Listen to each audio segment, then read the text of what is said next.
Et si la femme la plus forte que vous connaissez n'était pas devenue forte par choix, mais par nécessité?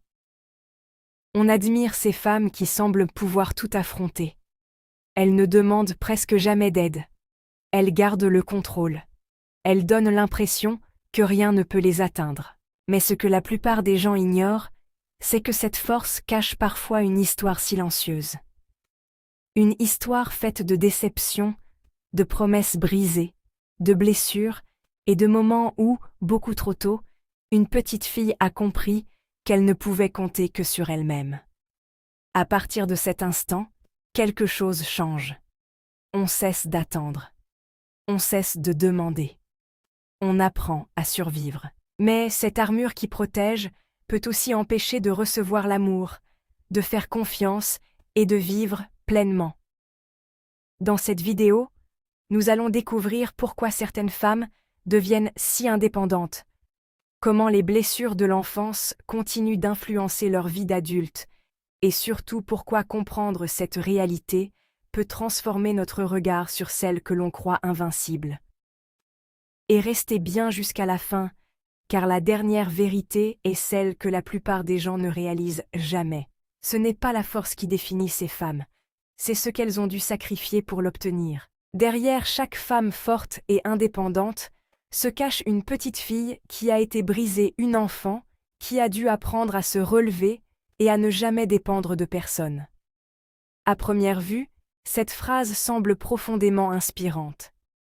Elle reflète une réalité que beaucoup de femmes portent en silence. La force naît souvent de l'adversité. Notre société admire les femmes indépendantes. Nous célébrons leur confiance en elles, leur résilience et leur capacité à affronter les épreuves de la vie sans attendre que quelqu'un vienne les sauver. Pourtant, ce que l'on voit rarement, c'est le chemin qu'elles ont parcouru pour devenir celles qu'elles sont aujourd'hui. Derrière un sourire assuré peuvent se cacher des années de déception, de blessures, d'abandon ou de souffrances qui les ont contraintes à grandir bien trop tôt. Pour beaucoup de femmes, l'indépendance n'a jamais été un choix. Elle a été une nécessité. Elles ont compris que les promesses pouvaient être rompues, que le soutien pouvait disparaître et que s'appuyer uniquement sur les autres pouvait conduire à la douleur. Alors, elles se sont reconstruites, morceau par morceau, transformant leur vulnérabilité en une force remarquable. Mais être forte ne signifie pas ne plus souffrir.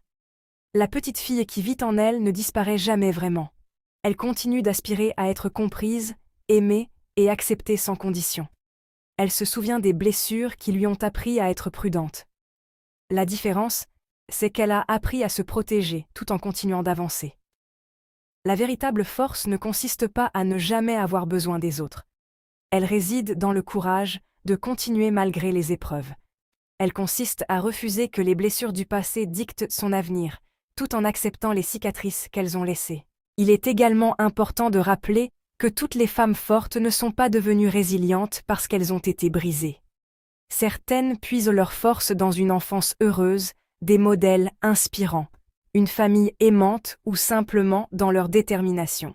La force a de multiples visages et chaque parcours est unique. Le véritable message est peut-être celui-ci. Avant de juger une femme, parce qu'elle semble distante, très indépendante ou réservée, souvenez-vous que chacun porte une histoire que les autres ne voient pas. La compassion révèle souvent bien plus que les apparences.